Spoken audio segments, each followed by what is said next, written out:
Olá a todos, sejam muito bem-vindos a mais uma edição do CIT. Eu sou Maurício Barbosa, sou secretário da Liga Acadêmica de Reumatologia e hoje estamos aqui com convidados muito especiais para apresentar esse episódio. Dr. Rogério, oftalmologista. Obrigado. Heitor Udi, o presidente da Liga Acadêmica de Oftalmologia, e a diretora de marketing da Liga de Oftalmologia, Maria Eduarda Raal. O tema da nossa conversa hoje será uveiite, uma condição que conecta oftalmologia e a reumatologia de forma muito interessante. Então, sem mais demora, vou passar a palavra para o nosso palestrante, Dr. Rogério. Bom, gente, vamos começar os slides aí. Bom, então a aula é sobre uveites em crianças e adultos, a classificação, o diagnóstico e o tratamento. É importante definir que uveite é a inflamação da úvea. Para quem é oftalmo, úvea significa íris, corpo ciliar e coroide, tá? E ela pode se estender até para a retina, vítreo e nervo óptico, tá?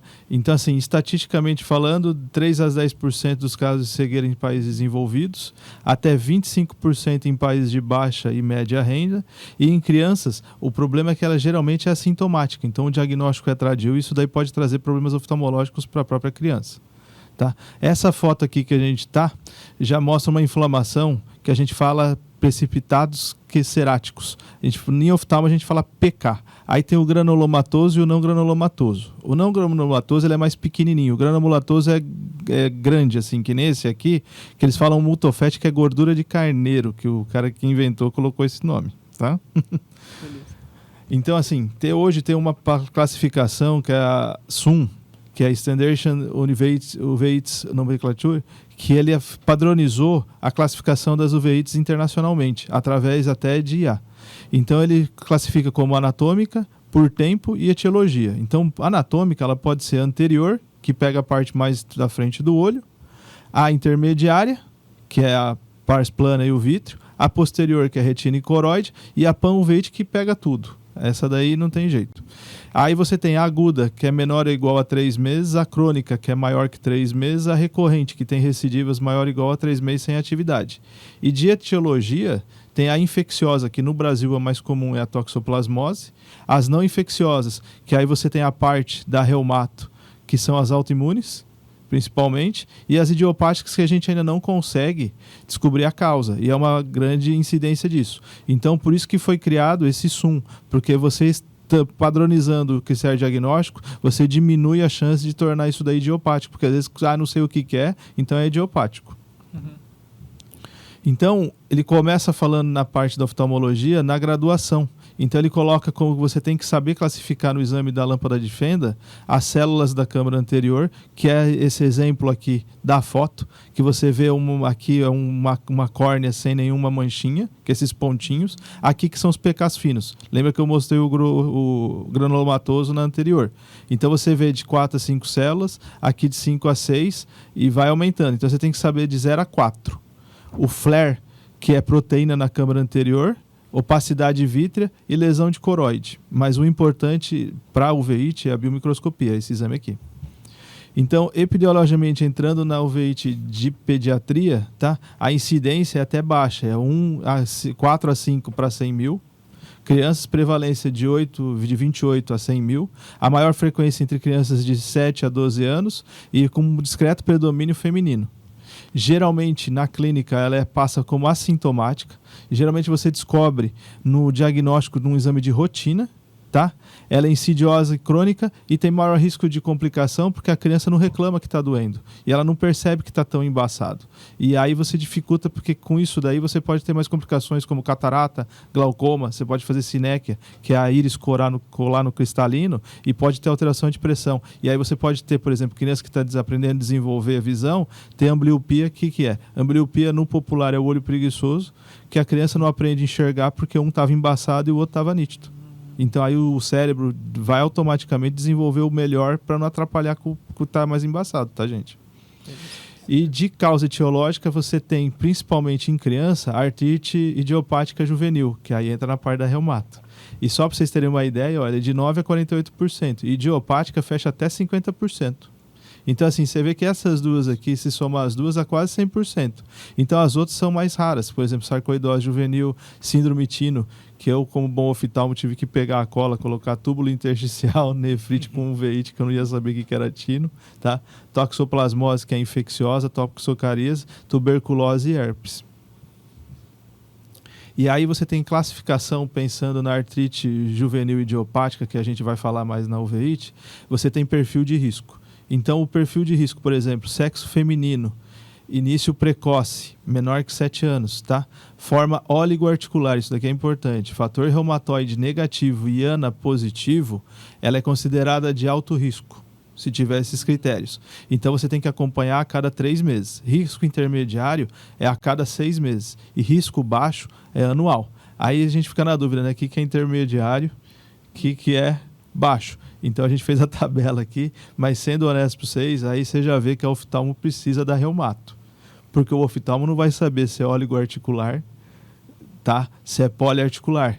E esses testes, por exemplo, sanguíneos, por exemplo, o fator reumatoide, o FAM, geralmente eu, como oftalmo, quando eu vejo alguma uveíte em criança, eu já ligo para o reumato para ele investigar junto comigo. Legal. Porque a hora que entrar com o tratamento, você vai ver que hoje tem drogas sistêmicas que você precisa da auxílio do reumato para te ajudar. Então eu fico na parte do olho, ele fica na parte sistêmica.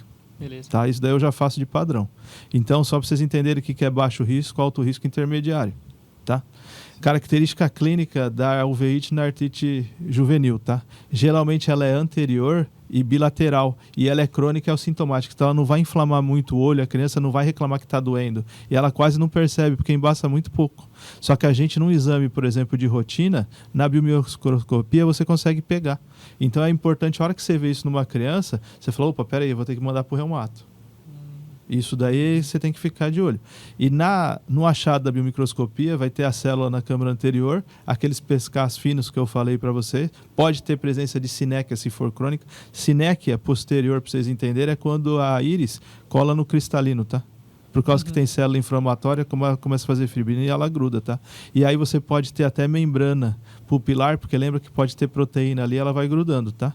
Então, assim, complicações você pode ter a catarata, porque vai opacificar o cristalino pela resposta inflamatória, glaucoma, porque como você tem sinéquia, você vai alterar o fluxo do humor aquoso e pode subir a pressão, tá? E além disso, a própria inflamação pode atuar no canal de Schlenk, que é o canal de escoamento do olho, e obstruir ele, tá? Ceratopatia em faixa e ambliopia, que é o que eu falei quando não enxerga que está embaçado. Em adulto já é diferente. Você vê que a prevalência é maior entre 20 e 50 anos, anterior de 40 a 60% dos casos, posterior de 17 a 23, intermediária a 9 e panveute de 7 a 32. Só que isso aqui é uma incidência mundial, tá, gente? No Brasil, em adulto, 70 a 80% toxoplasmose. Entendi. Então, no Brasil é diferente, tá? Você vê que, por exemplo, tem as doenças autoimunes, por exemplo, doença de BC, Vogt-Koyanagharada e sarcoidose, tem regiões do mundo que são mais comuns. Então, por exemplo, BC é na Turquia, Vogt-Koyanagharada, só Harada você já sabe que é Japão. Não, tá? E sarcoidose, Europa e Estados Unidos, e toxoplasmose no Brasil. Aqui tem uma incidência geral, mundial, tá? de uveíte em adulto. Então, por isso que a idiopática, que é a mais escura, está com 35%. A espondilite, a espondiloartrite, e HLA-B27 já soma 20%. Infecciosa 15%, 10% ABC e a sarcoidose e outras 10%. No Brasil, toxoplasmose bate quase 70%, 80%. Então, assim, num adulto, sempre a gente começa pensando em toxoplasmose e aí que critério de inscrição que eu vou pensar nas outras. Só que, por exemplo, se ele já tiver algum reumatismo, eu já fico... Já fica mais esperto. Mais de olho. É mais raro, mas sempre vai ter. Então, assim... entrando na uveíte associada ao HLA-B27. Então, você vai fazer o exame do HLA-B27 no sangue e vai dar positivo. E ele vai ter uma uveíte mais tranquila, que é uma uveíte geralmente anterior e unilateral. E ela pode alternar o olho. E ela é aguda. Então, o paciente reclama, meu olho de repente embaçou.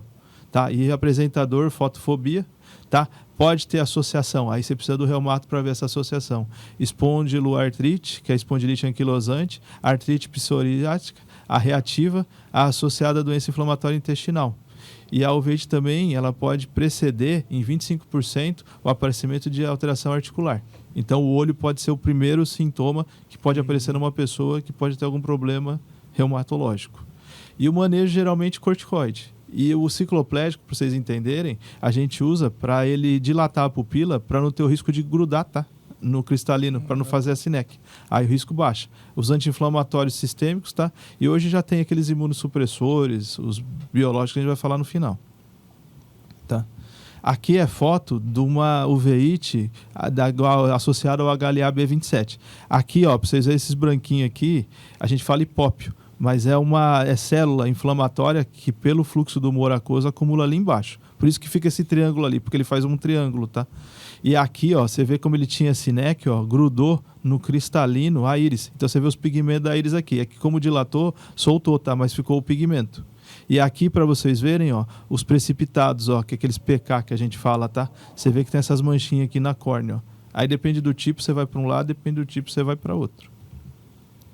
A doença de BC já é uma doença que ela está associada na forma ocular, tá?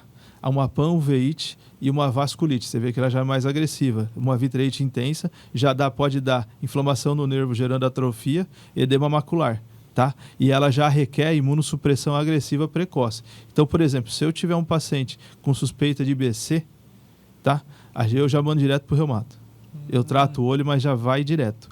Por quê? Porque BC está associado com úlcera oral, úlcera genital e uma uveíte anterior. E se vocês verem aqui, ó, tem uma mancha aqui branca do lado do nervo. Você vê que ela inflama bem do lado do nervo e você não sabe onde está o foco.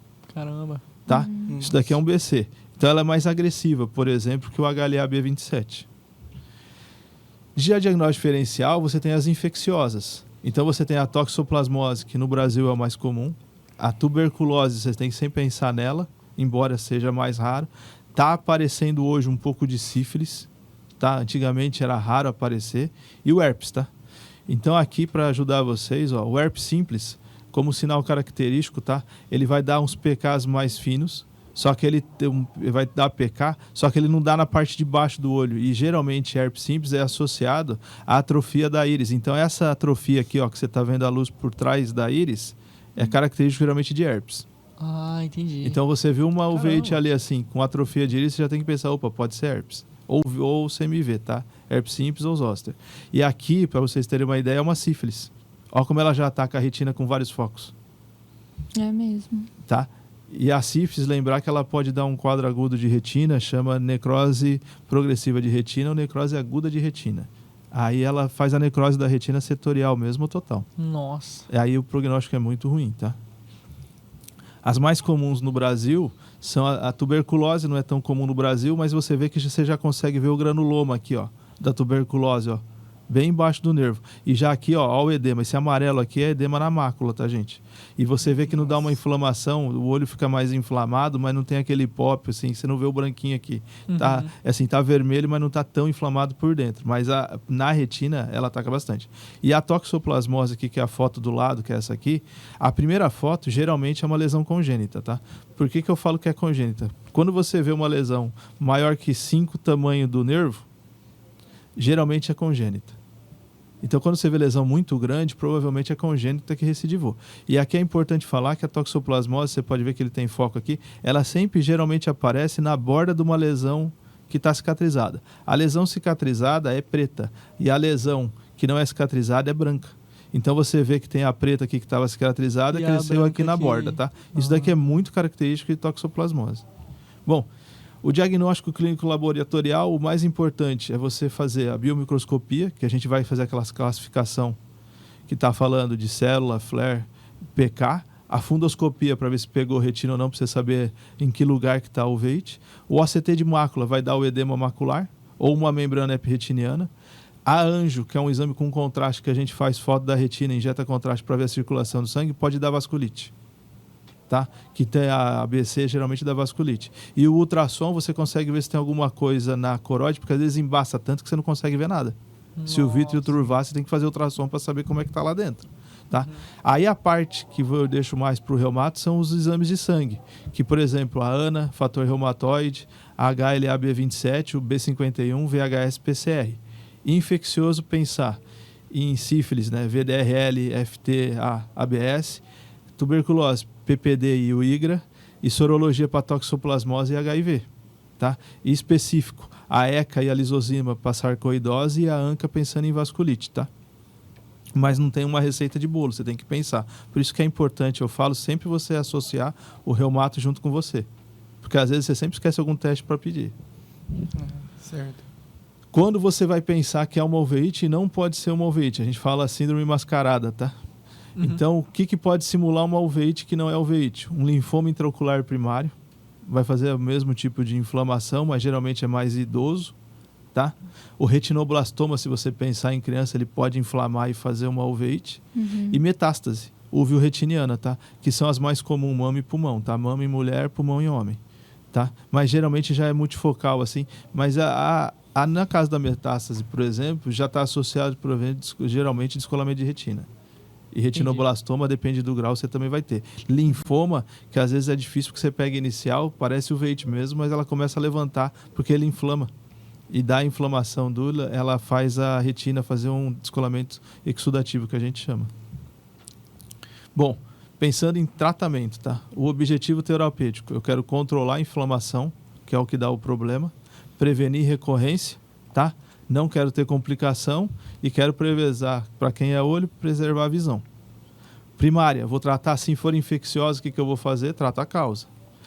Aí você vai pensar em corticoide tópico periocular, midriático ou cicloplégico para pensar em não fazer sinéquia e sistêmico em casos mais avançados, tá? E aí você pensa em terapia poupadora, que a gente fala, que é imunossupressor convencional, agente biológico, tá? Implantes de liberação sustentada, que hoje tem um implante de corticoide para o olho, tá? Que a gente faz. É raro, mas quando não responde muito, tem muito caso que ele faz edema crônico de mácula, por causa de uveíte. Então você deixa o remédio lá dentro e ele libera por 4, 6 meses. Então não fica tomando injeção direto, tá? E manejo de complicação. Mas, por exemplo, agente biológico imunossupressor, sendo super sincero, eu mando tudo pro reumato. Eu falo brincando que eu trato o olho, porque eu não vou arriscar, porque tem que acompanhar melhor o paciente também, tá? Porque aí você vai ver, por exemplo, se você pensar em imunobiológico, você vai fazer um monte de teste para ver se ele pode usar ou não. Pensando em pediatria, na uveíte, que é a mais comum da artrite, tá? Então a gente começa com um corticoide tópico, pensando, e você tem que balancear, que pode aumentar risco de catarata e glaucoma, o metotrexate usando como primeira linha, e os anti-TNF, refratário, quando é refratário, o adalimumab e o infliximab, tá? Que é off-label ainda. E ainda tem o abatacept e o tolicizumab, tá? Eu não vou entrar muito nisso porque é mais reumato. Pensando em tratamento no adulto, a primeira linha que é? Anterior, só pegou parte da frente do olho, o colírio responde bem. Intermediária posterior, eu já vou ter que pensar em corticoide ou intraocular, por boca ou, né, por veia mesmo. Segunda linha, não respondeu, imunossupressor. Então aí tem metotrexate, azatioprina, tá? E a ciclosporina, em caso crônico e mais referente. E a terceira linha são os agentes biológicos, que aí eu já estou na ajuda do reumato, tá? Porque é a adalimumab, que ele foi aprovado, tá? E são casos mais para casos refratórios aos convencionais, que eles não respondeu nada, vamos para imuno, tá? Só que, por exemplo, um dos critérios maiores para você falar que ele pode usar é você ter alteração ocular. Então, por exemplo, o reumato está com um caso lá de uma artrite, reumatoide juvenil. Se ele achar que não está respondendo a nada, eles geralmente mandam para a gente para ver se tem sinal de uveíte. Nossa. Aí, se tiver sinal de uveíte, Interessante, cara. é para dar ouro para você liberar o biológico. Tá? Aí, como agente biológico, só para dar exemplo, que eu não vou entrar nisso daí, anti-TNF, o adalimumab, o infliximab, o anti-L6, o tolicizumab, tá? E aí você tem o abatacept, desculpa se eu falar errado, e rituximab, tá? Então, assim, mas isso daí, ó, vocês podem ver, é mandatória a triagem para ver se o cara não tem tuberculose, hepatite viral ou outra infecção. Então, é o que eu falei, eu trato o olho, mas geralmente eu já estou do lado de um reumato. Tá? Integração reumato, o que é importante? Você tem que reconhecer até onde vai tua especialidade, até onde não vai. Não tenta tratar tudo que pode complicar. E eu acho assim, o mais importante é que ele te ajuda no diagnóstico, pensando em testes de sangue, tá? ele melhora muito o tratamento porque ele tem um know-how, por exemplo, de biológico que o oftalmo não vai ter. Entendi. Vocês se complementam muito, Você entendeu né? como é que é? Então, assim, eu sou o cara a falar que o biológico está funcionando, mas quem vai escolher o biológico é o reumato. reumato. Você entendeu como é que eu acho? Porque ele tem o quadro clínico do paciente. Então, eu sou o cara assim, ó, tá melhorando, continua. Ó, não funcionou nada, aumenta a dose. Ó, apareceu outra coisa, vamos trocar o remédio. Beleza. Entendeu? E pensando nisso daí, você consegue programar, por exemplo, de quanto tempo a gente vai acompanhar. Você consegue ter um diagnóstico mais preciso, por exemplo, que nem eu falei para você pegou uma criança que foi fazer óculos com você, de repente aparece uma uveite que ela não está reclamando, vai para reumato direto. Entendi. A gente entra com colírio, entendeu? Mas já manda para reumato direto para pesquisar, porque alguma coisa está inflamando o olho dela, que não era para estar ali, tá? E se, por exemplo, na ABC, que é uma doença mais agressiva, aí você já tem que entrar com, que eu falo, tiro de canhão, de cara para conseguir segurar a doença, porque ela é bem mais agressiva. Aí, por às vezes, vai ter que internar o paciente ou usar algum imunossupressor mais forte, você precisa do reumato. Oftalmo, eu falo brincando que a gente não interna. Entendeu? Não? Oftalmo sozinho. Não, é que assim, a gente não vai conseguir tratar. Então, como conclusão e perspectiva, a padronização SUM que foi feita, né, ela ajudou muito em você conseguir diferenciar e diminuir o número de idiopática. Assim, não sei qual que é. O tratamento personalizado aumenta muito, ajuda muito isso daí. Só que eu acho que assim, o tratamento personalizado e a abordagem multidisciplinar geralmente está casado. Então, assim, você não consegue personalizar se você não tiver um reumato do teu lado vendo como é que tá. Então, assim, eu falo que é uma doença que o oftalmo está meio a meio com o reumato. Entendeu? E pensando para o paciente o diagnóstico precoce. Porque é que eu falei assim, você está fazendo o exame numa criança, você achou reação de câmara, opa, peraí, já manda. Entendeu? Ó, adulto, ó, não tá com cara de toxoplasmose. Os PK estão diferentes aí, entendeu? Tá diferente, ó, tá em dúvida. Tô em dúvida, tá muito calminha e tá com muita dor. Me vê a HLA-B27, já manda para reumato. Tá? Bom, gente, a aula era isso. Agora vamos para a parte de pergunta. Bom, eu tenho uma dúvida, doutor. Pensando justamente que no Brasil a mais comum seria a uveite por toxoplasmose, uma uveite infecciosa, e a aula aborda as uveites, né, de forma geral autoimunes, eu queria saber se no exame físico existe algum sinal clínico que torne fácil você já identificar essa é uma uveite infecciosa, essa é uma uveite autoimune. É assim, a toxoplasmose, geralmente, você vai ter aquele foco infeccioso porque ela é monolesão. Então, ela não vai dar várias lesões na retina. E, geralmente, ela é posterior. Então, ela começa posterior, depois ela vira panuveite. A autoimune, ela pode começar em qualquer parte. Então, você começou a ver vítreo turvar. Você achou a lesão na retina, opa, eu já até sorri assim, falei, 90% de chance de ser toxoplasmose. O problema é quando você não acha a lesão. Porque às vezes ela tá ali na hora serrata, é difícil você conseguir ver, porque tem a pupila que te atrapalha e tá tudo embaçado. Então às vezes você não consegue achar lesão. O que é importante falar? Por exemplo, sífilis, você não pode entrar, por exemplo, com corticoide. Ele piora a lesão. Herpes, desculpa. Entendeu? Você piora a lesão. Você piora a lesão. E hoje a gente não sabe. Então, o que acontece? Você não viu lesão na retina. Você está em dúvida do que é. Eu, geralmente, o que eu faço? Eu entro com Bactrim, que é o tratamento padrão, tá? Ouro ainda, Bactrim F, para toxoplasmose. E eu espero o meticortem até sair o resultado da sorologia. Você entendeu? Sim. Deu sorologia, aí que eu vejo se eu vou entrar com meticortem. Porque beleza. se entrar, se for viral, meticortem complica tudo. Sim. Certo. Ô, doutor, gostaria de fazer uma pergunta também. O manejo da uveite entre doenças oftalmológicas e reumatológicas estão, sempre compartilhadas? E quais são os maiores desafios dessa integração da uveite estar compartilhada entre as duas? É que eu falo brincando assim, tá? Na parte, sim, a maior parte no Brasil de uveite, se você falar, é toxoplasmose. A toxoplasmose, geralmente, a gente não vai para o reumato. Você entendeu? Porque ela é infecciosa. Ela não é autoimune. Beleza. Tá? E o que está acontecendo hoje no Brasil de toxoplasmose é que o Bactrim F está parando de funcionar. Então, hoje eles estão fazendo novos esquemas para trazer. Então, a gente falava tratamento clássico e tratamento alternativo. O tratamento clássico era com sulfadiazina. A sulfadiazina hoje no Brasil não fabrica mais. E era sulfadiazina, acho que 8 comprimidos, pirimetamina mais 2 comprimidos, fora o que você tomava de corticoide. Então, dava de 12 a 14 comprimidos. Hoje, para você ter uma ideia, é corticoide e 2 Bactrim por dia, F. Caramba. Só que o problema é que o Bactin F está começando a parar de funcionar. Então a gente está pedindo já ajuda para infecto. Tá? Agora, por exemplo, vamos falar das autoimunes, que é a reumato. Você pegou uma uveíte lá anterior, que não está com cara de toxoplasmose, quer dizer, já fugiu do padrão aqui no Brasil. Tá? Aí a primeira coisa que eu pergunto assim, ó, tem alteração? Alguém na família tem reumatismo? Ah, tem. Geralmente eu peço sorologia e já peço para marcar consulta com reumato. Você entendeu como é que é? E aí, geralmente, eu espero sair sorologia para tratar. Eu só entro com colírio. Eu não entro com nada por boca. Porque pode piorar, por exemplo, se for herpes. Caramba. Você entendeu? Então, assim, você tem que esperar. Eu acho que hoje, o mais importante é, assim, o reumato saber que vai dar oftalmo.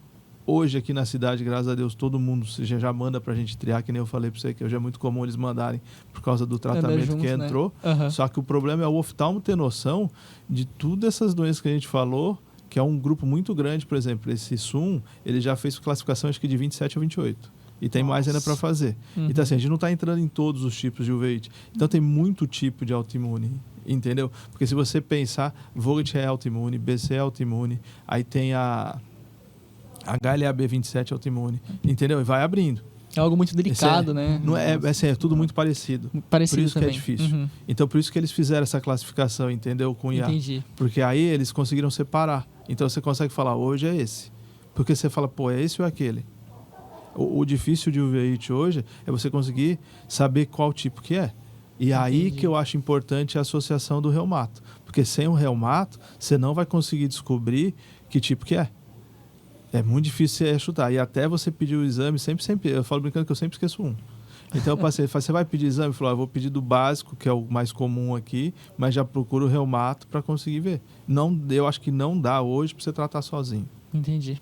Certo. Tá? Muito obrigado. Agora, para minha dúvida, além da eficácia, quais os principais desafios do uso de agentes biológicos em uveíte no longo prazo? É assim, isso daí eu me mexo um pouco porque é mais o reumato, tá, Heitor? Mas eu acho assim, o imunobiológico, ele mudou o prognóstico, porque ele está sendo usado em casos que não respondia a nada. Assim, você tentou o clássico, tentou o outro, alternou, tentou o outro, não funcionou, aí você vai para imuno. Agora, eu não sou um cara bom para te responder o seguinte: há quanto tempo a gente está usando imuno e como é que vai ser esse segmento a longo prazo? Porque, se eu não me engano, essas drogas são tudo mais novas, acho que no mínimo acho que uns 4, 5 anos. Então, eu não tenho um período de 10 anos para te falar. Só que, assim, é um negócio que veio, a resposta é muito boa. Então, assim, pensando no geral, para te responder, assim, complicação vai cair lá para baixo, porque era o cara que não respondia. O problema é que é um acesso que eu sei que você tem que entrar porque é alto custo. Esses autoimunes não são nada baratos. Só que, por exemplo, eu tenho um paciente, por exemplo, que ele tem doença de Crohn, ele fez uveíte. Aí o cara trocou o remédio da doença de Crohn por causa do olho, que ele viu que não estava funcionando direito. Aí o cara quis trocar, já trocou o imuno, entendeu? Mas quem que descobriu isso daí? Ele estava tratando com uma inflamação anterior. Aí ele falou, não, doutor, eu tenho doença de Crohn. E eu uso lá o imunobiológico. Falei, não, aí eu já mandei carta pro gastro dele que cuida do Crohn. O cara trocou na hora. Então, assim, só que ele consegue essa medicação por alto custo. Então, assim, como não sou eu que peço a medicação, geralmente é o reumato, eu não sei hoje como que está o acesso da população a essa medicação. Mas todos os pacientes que eu conheço conseguiram acesso. Sim. Que bom. Tá, então, assim, é um negócio que mudou. Eu falo brincando assim, girou a chave. Entendeu? Só que assim, o importante é o que eu falei. Você tem que ter o oftalmo e o reumato junto cada vez mais para conseguir fazer isso. Tanto que um dos critérios que a gente sabe para usar os imunobiológicos é você ter alteração ocular. Se tiver, tá liberado pedir. Se não tiver, já não libera. Entendi. Entendeu? É isso aí. Tá? Bom, chegamos ao fim de mais um episódio do CIT. E eu gostaria de agradecer imensamente aos nossos convidados. O Dr. Rogério. Obrigado. Muito obrigado. O Heitor, pela participação, e a Maria Eduarda Raal. Também agradecemos a todos vocês que nos acompanham e fazem parte dessa jornada de aprendizado junto com as ligas. Muito obrigado.